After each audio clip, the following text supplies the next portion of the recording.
갈라디아서 2장 20절 말씀, 내가 그리스도와 함께 십자가에 못 박혔나니 그런즉 이제는 내가 사는 것이 아니요 오직 내 안에 그리스도께서 사시는 것이라. 이제 내가 육체 가운데 사는 것은 나를 사랑하사 나를 위하여 자기 자신을 버리신 하나님의 아들을 믿는 믿음 안에서 사는 것이라. 아멘. 함께요. 시작. 내 인생의 주인은 누구입니까? 그리고요. 시작. 삶의 주인인 바뀌었습니까? 사랑하는 여러분, 내 인생의 주인이 누구입니까? 삶의 주인이 바뀌셨습니까? 제가 설교 제목을 지을 때에 질문을 잘 안 합니다. 그냥 예수님, 오직 예수 이렇게 하는데, 왠지 수요 예배 때는 지금 살펴보고 있는 구원, 어떻게 보면 신앙의 기초에 대해서 다시 한번 언급을 하고 하기 때문에 제 마음에 이 설교하는 내부터 내 스스로 확인을 해야 되겠다. 그리고 오늘 이 예배에 참석하고 그리고 영상으로 드리는 우리 성도들에게도 확인과 점검하는 시간이 필요하지 않을까 해서 설교 제목을 질문으로 뽑아보았습니다. 그런데요, 우리 주님의 마음도 비슷하고 똑같다고 저는 생각을 하고 있습니다. 주님께서 오늘 이렇게 묻는다면 오늘 예배에 참석한 여러분들은 진짜 내 삶의 주인이 예수 그리스도 한 분이라고 대답할 수 있겠습니까? 제자 훈련에 다 끝나가는 그 무렵에 예수님께서는 제자들에게 한 가지 질문을 던지시죠. 너희는 나를 누구라 하느냐? 그런데 이 질문을 던진 지역이 중요합니다. 그 지역은 빌립보 가이사라였다는 것입니다. 빌립보는 그 당시 총독 이름이고 가이사라는 그 당시 로마 황제의 이름이었다는 것이죠. 그래서 이 이름만 봐도 알 수 있듯이 이 빌립보 가이사라 이 지역은 온갖 신정과 우상들의 집합소, 우상의 성지가 있는 그곳이었다는 겁니다. 왜 제자들을 이끌고 그 지역까지 가셔서 예수님의 제자들에게 너희는 나를 누구라 하느냐고 질문을 하셨을까요? 오늘 우리에게 이 세상에 나가면 예수를 믿지 않는 사람들이 훨씬 더 많습니다. 절대 진리를 부정하고 절대적인 가치관이 없다곤 그곳에서 예수님께서 나에게 똑같은 질문을 던진다면 여러분들은 어떻게 고백을 하시겠습니까? 소원하기는 여러분들의 세상의 중심 한가운데 서서 사랑이 아니고 예수님을 믿는 그 믿음을 외칠 수 있는 신앙 고백을 바르게 하고 그 신앙 고백한 대로 살아내려고 애쓰고 노력하는 믿음의 성도들이 다 될 수 있기를 주님의 이름으로 축복합니다. 시몬 베드로의 고백처럼 이렇게 말합니다. 함께요. 시작. 살아계신 하나님의 아들이십니다. 이 시몬 베드로의 고백이 우리 모든 성도의 고백이 될 수 있기를 주님의 이름으로 축복합니다. 첫 번째, 기독교와 타종교의 결정적인 차이가 뭘까요? 기독교의 독특함이 드러나고 있죠. 여러분, 세상의 모든 종교는 구원받기 위해서는 인간이 최선을 다해야 된다고 강조를 합니다. 여러분, 말씀을 드렸습니다. 아담이 범죄한 이후에 하나님과 인간 사이에는 도저히 메꿀 수 없는 간극이 생겼다는 얘기입니다. 그런데 기독교 말고는 다른 모든 종교는 인간의 노력, 인간의 선행, 인간의 수행을 통해서 구원을 얻을 수 있다. 이 간극을 메꾸어 나갈 수 있다라고 이야기를 하고 있습니다. 그러나 그렇지 않죠. 하나님과 인간 사이에 끊어졌던 이 메꿀 수 없는 간극은 하나님의 아들이 아니면 절대로 이 간극을 메꿔 나갈 수 없다는 겁니다. 그래서 이 기독교는 인간의 노력 또는 수행만으로는 불가능하다고 말합니다. 인간의 노력만으로는 죄로 인해 끊어진 인간과 하나님과의 사이의 간극을 절대로 메꿀 수 없다는 얘기죠. 그래서 하나님이신 본체 그분이 아들의 몸을 입고 이 땅에 직접 이 세상에 우리를 찾아와 주셨다는 얘기예요. 할렐루야. 이것이 기독교의 독특함이라고 말할 수 있습니다. 찾아오셔서 하나님이신 그분이 사람들과 함께 먹고 함께 자고 함께 생활하고 인간들의 언어로 소통을 하셨다는 겁니다. 뿐만이 아니죠. 결국에는 그 인간들, 예수님을 비방하고 예수님께 침뱉었던 그 사람들을 위하여 십자가를 지시고 죽으셨다는 얘기입니다. 요즘 개 키우는 집들이 되는데 많죠, 그죠? 어떤 집은 그 개를 자식처럼 대하고 키우는 집도 있다고 얘기를 합니다. 초롱아, 진짜 얼핏 들으면 자식 이름 같아요. 인터넷 찾아보니까 저 집이 굉장히 비싼데 단열재가 들어가 있는 개집이라고 얘기를 합니다. 냉난방이 다 된대요. 개팔자가 상팔자의 시대에 살아가고 있는지도 모르겠습니다. 저는 개인적으로 약간 보수적인지 모르겠지만 개를 집에서 키우는 것은 굉장히 반대를 합니다. 인간과 개는 따로 지내야 됩니다. 그건 제가 성경적으로 그게 맞다고 생각하기 때문이죠.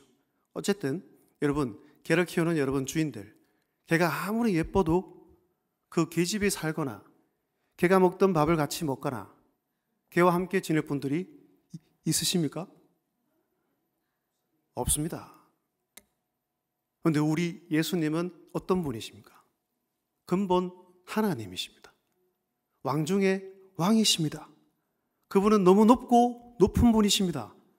그분이 우리를 너무나 사랑하셔서 이 계집에 사는 것과는 비교가 안 되는 이 낮고 낮은 이 땅에 우리를 구원하기 위해 찾아와 주셨다는 얘기예요.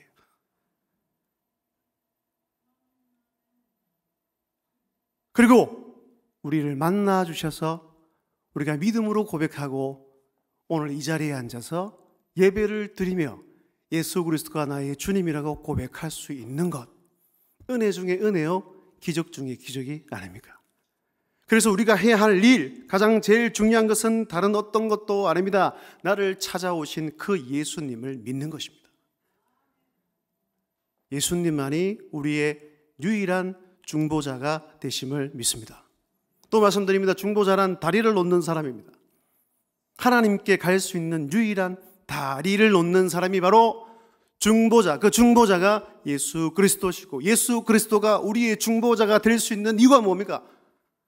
그분의 성령께서 태어나셨고 그분의 하나님을 아들로 이 땅 오셨으면 무엇보다 부활이라는 이 사건을 통하여서 그분의 죄로 죽은 것이 아니라 사람의 대속함을 위해서 우리를 위해 희생하셨다는 사실, 그분만이 의로우신 분이며 그 부활을 통하여서 우리에게 영원한 생명을 줄 수 있는 유일한 근본 하나님임을 우리에게 보여주시고 증명하셨다는 얘기입니다.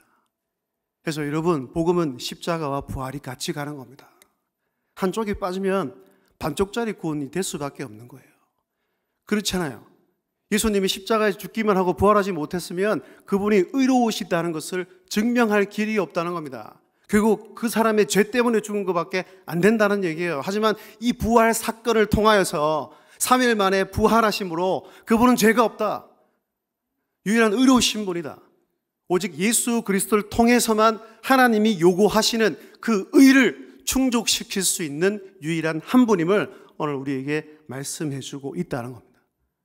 그런데 그 믿음도 우리가 잘났거나 우리가 자격이 있어서 받은 것이 아니라고 얘기를 합니다.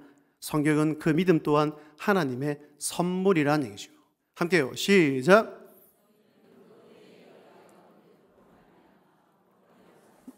이것은 너에게서 난 것이 아니요 하나님의 선물이라. 아멘. 그래서 우리를 구원을 어떻게 얻을 수 있습니까? 오직 은혜로, 오직 그분을 믿는 믿음으로 구원을 얻게 된다는 것입니다. 여기 2번, 구원받는 믿음, 참된 믿음은 반드시 회개의 열매가 나타난다는 얘기죠. 쉽게 말해 회개 없는 믿음, 회개 없는 구원은 가짜라는 얘기입니다. 그러니까 회개가 구원에 있어서 필수적인 요소 또는 필수적인 조건이 된다는 얘기죠. 영국의 유명한 목사님이었던 마틴 로이드 존스 목사님은 천국 복음은 곧 회개의 복음이라고까지 말하기도 했습니다. 우리 주님이 구원자임을 깨닫는다면 자기가 죄인이라고 먼저 고백할 수밖에 없다는 얘기입니다. 여러분, 예수님께서 공생애를 시작하실 때 제일 먼저 이 땅에 오셔서 선포하신 그 말씀이 무엇입니까? 회개하라, 천국이 가까이 왔느니라고 말씀하지 않으셨습니까? 그러니까 오늘 본문으로 잡았던 마가복음 1장 14절과 15절에서도 이렇게 말씀하고 있습니다. 요한이 잡힌 후 예수께서 갈릴리에 오셔서 하나님의 복음을 전파하여 이르시되 때가 찼고 하나님의 나라가 가까이 왔으니 회개하고 복음을 믿으라 하시더라. 할렐루야. 구원 얻는 믿음이 생기면 먼저 내 입술을 통하여 죄인이다, 하나님만이 구원자라고 고백할 수밖에 없다는 얘기입니다. 그래서 성경에서 말하고 가르치는 회개는 두 가지 종류가 있습니다. 그 첫 번째는 본질적인 회개입니다. 이것은 일생일대에 단 한 번 단회적인 사건이죠. 제사함을 얻는 회개라는 겁니다. 우리의 신분의 변화는 딱 한 번만 일어납니다. 그죠? 왜냐하면 예수 그리스도께서 단 한 번의 그 십자가의 죽으심으로 인하여 우리가 죽을 수밖에 없는 과거, 현재, 미래의 모든 죄까지도 다 해결해 주셨기 때문입니다. 할렐루야. 그것을 믿으십시오. 그것을 믿는 믿음이 있다면 우리는 결코 정죄받지 않습니다. 죄인이라고 판명하지 않는다는 얘기입니다. 왜? 하나님의 자녀가 되었기 때문입니다. 하지만요, 우리가 하나님의 자녀가 되었다고 해서 이 땅 가운데서 죄를 짓지 않고 산다는 보장이 없습니다. 그죠? 내가 구원받고 나서 지금까지 살면서 죄를 한 번도 안 지었다. 없습니다. 불완전할 수밖에 없다는 얘기입니다. 왜? 연약한 육체를 입고 살아가기 때문인 얘기죠. 그래서 두 번째 회개는 뭡니까? 삶의 회개. 다른 말로 하면 구원을 이루어가는 회개는 지속적으로, 반복적으로, 계속적으로 해야 되는 회개라는 것을 우리에게 말씀해 주고 있습니다. 그래서 이 회개는 성화가 비슷합니다. 여러분, 구원이라는 것을 놓고 보면 칭의, 성화, 영화라고 이야기를 할 수 있는데 의로워졌다고 해서 거기서 끝나는 게 아닙니다. 우리는 지금 이 땅 가운데서 성화의 삶을 이루어 가고 있다는 얘기죠. 그것처럼 내가 예수 그리스도를 닮아감에 있어서 부족한 부분이 분명히 있습니다. 그것을 다 행하지 못하고 말씀대로 살지 못할 때에 우리에게 회개를 통하여 우리를 용서해 주시고 다시 한번 힘을 더하여 주셔서 예수님을 쫓아가고 예수의 길을 가게 우리 주님께서, 하나님께서 만들어 주신다는 얘기입니다. 그렇다면 성경이 말하는 그 회개의 참 뜻은 과연 무엇일까요? 여러분, 회개는 단순히 잘못을 뉘우치거나 반성하는 정도가 아닙니다. 그리고 잠깐의 후회나 반성과는 전혀 다른 의미를 가지고 있다는 얘기입니다. 히브리어로 슈브라고 얘기하고 헬라어로 메타노에오라고 얘기합니다. 그래서 회개의 뜻은 돌아서다, 돌이키는 것을 뜻한다는 얘기죠. 그러면 어디서부터 돌아서야 할까요? 예, 첫 번째는 죄로부터 돌이켜야 합니다. 죄로부터 돌이켰으면 누구에게 나아가야 할까요? 하나님께로 돌아가야 합니다. 그리고 마지막 세 번째는 삶의 변화, 삶의 방향을 완전히 돌이키는 것을 의미한다는 얘기입니다. 그러니까 회개는 완전한 방향 전환을 의미하는 것이라고 볼 수가 있다는 것입니다. 그래서 이것을 조금 풀어서 설명하면 회개라는 뜻은 이런 의미를 갖고 있습니다. 함께요. 시작. 지금까지 자기가 주인 되어 살았던 삶이 하나님 앞에서 얼마나 잘못된 삶이었는지를 깨달아 비통하게 여길 뿐만 아니라 그런 삶에서 완전히 돌아서는 것을 의미한다. 아멘. 여러분, 타락한 본성 가운데 가장 무서운 것이 무엇인지 아십니까? 자기 중심적인 삶을 산다는 거예요. 곧 내가 왕이 되어서 내가 내 자신의 주인 되어서 마음대로 행하려고 한다는 얘기입니다.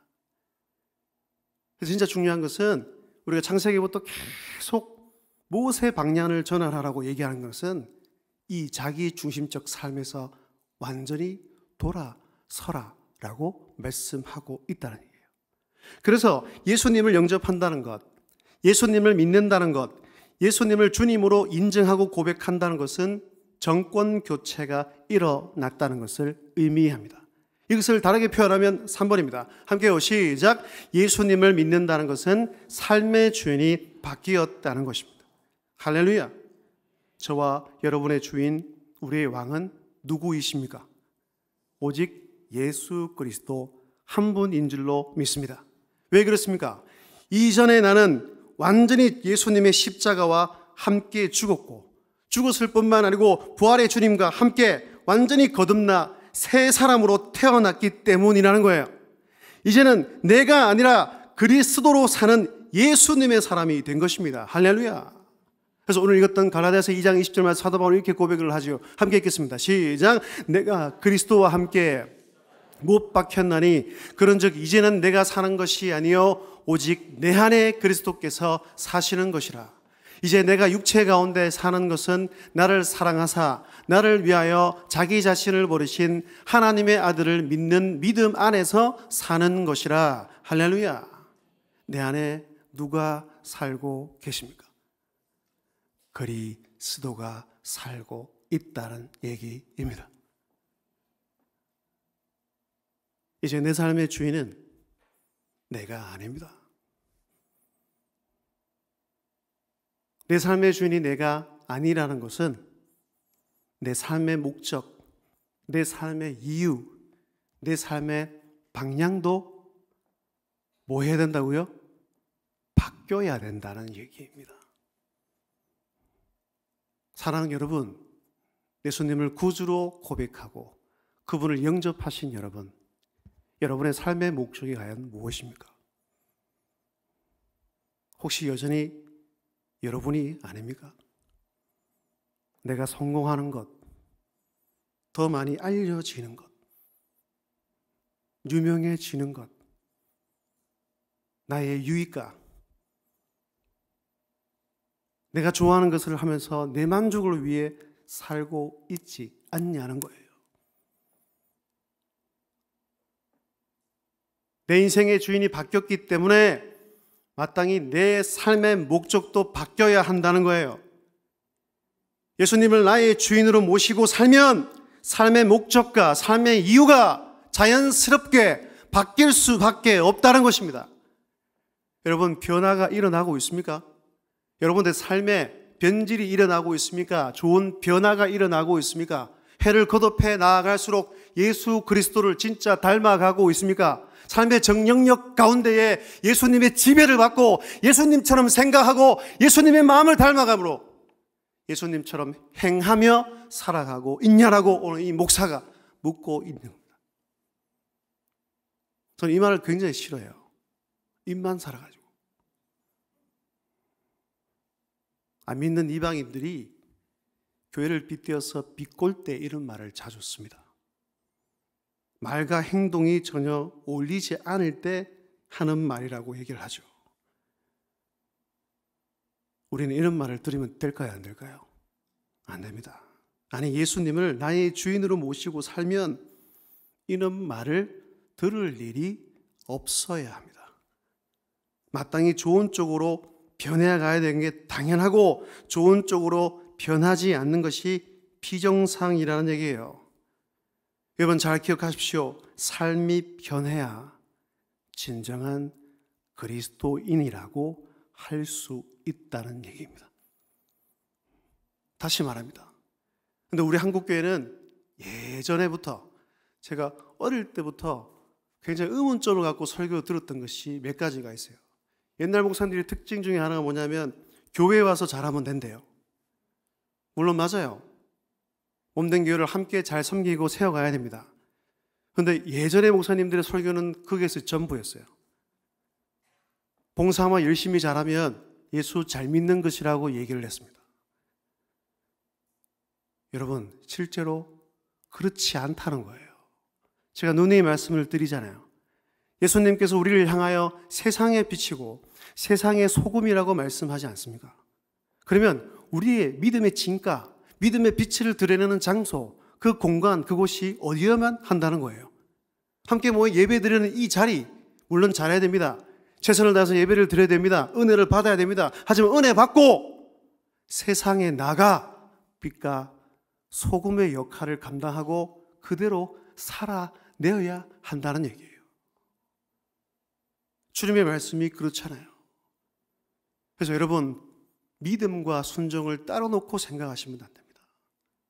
또 우리에게 주신 대계명이 있죠. 하나님 사랑과 이웃 사랑입니다. 새벽기도 지금 신명기서를 보고 있는데 하나님께서는 계속해서 균형을 맞춰서 우리에게 말씀해 주고 있다는 거예요. 하나님만 사랑해서는 안 됩니다. 아니, 하나님을 진짜 사랑하면 내 이웃을 사랑하고 내 사람들을 소중히 여기며 살아갈 수밖에 없다는 얘기입니다. 그리고 내 안에 주신 그 믿음이 진짜 참 믿음이라면, 내 안에 놀라운 변화가 일어나고 예수님을 주인으로 삼고 살아간다면 내가 변화되어 하나님의 말씀으로 자연적으로 사라질 수밖에 없다는 것이 성경이 오늘 우리에게 가르치는 바라는 얘기예요. 그런데 우리의 모습은 어떤지 하는 겁니다.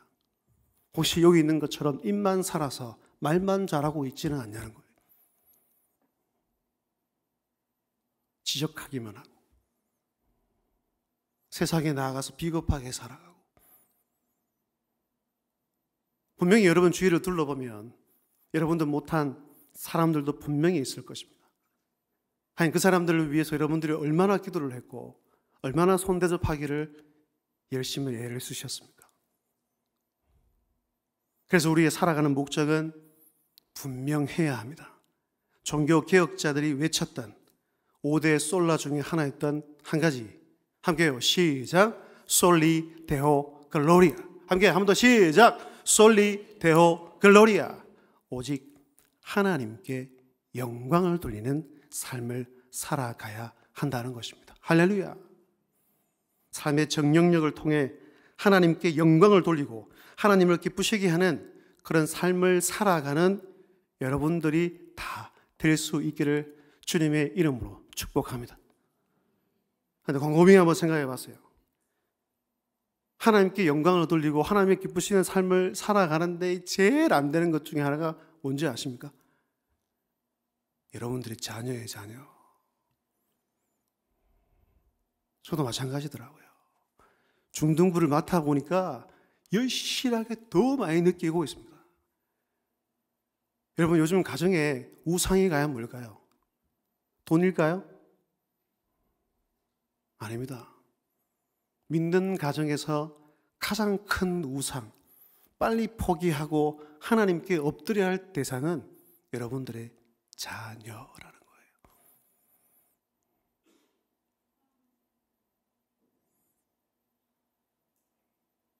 여러분 자녀, 여러분들 거 아니잖아요. 근데 왜 여러분 마음대로 키우려고 하십니까?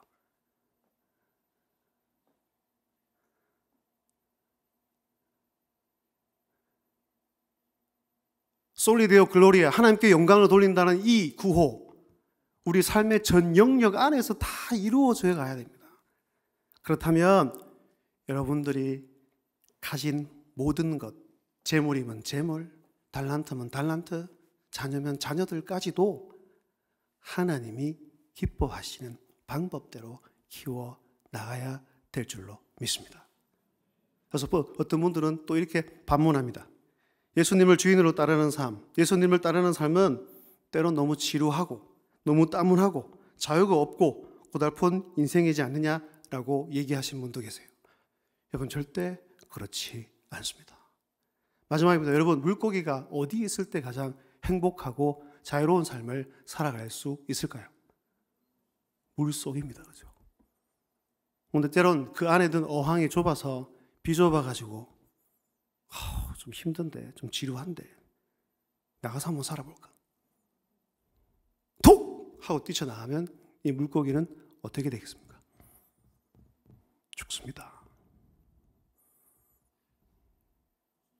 우린 그리스도 안에 살아가야 합니다. 그것이 가장 행복한 길이기 때문입니다. 물고기가 물 속에 있을 때 자유롭게 헤엄치고 또 주인이 보살핌을 받고 때가 되면 어항을 씻겨주고 먹이도 주고 삶을 돌봐주는 것처럼 우리 하나님의 자녀도 똑같다, 마찬가지란 얘기입니다. 여러분, 우리 예수님이 주인 되신다. 이 세상의 주인 되는 건 너무 다르잖아요. 이 세상의 주인과 이 세상의 고용주들은 억압할 때가 많습니다. 부당하게 대우할 때가 많습니다. 근데 우리 주님은 그런 분이 아니세요. 여러분, 우리 주님은 사랑이 너무 많으세요. 우리를 한번 자녀 삼았기 때문에 우리를 견인해 나가서 천국까지 반드시 성령을 통하여 말씀을 통하여 인도해 주실 줄로 믿습니다. 그뿐만이 아닙니다. 우리가 사는 것들 돌보아 주신다는 얘기예요. 그걸 제발 믿고 좀 살아갑시다. 하나님을 가까이 합시다. 엎드려 기도합시다. 성령을 의지합시다. 말씀 붙들고 살아갑시다. 그분 안에 온전한 만족과 온전한 행복이 있다는 것을 잊지 마시고 내 주인 된 예수 그리스도를 온전히 따라가는 모든 믿음의 성도들이 다 될 수 있기를 주님의 이름으로 축복합니다.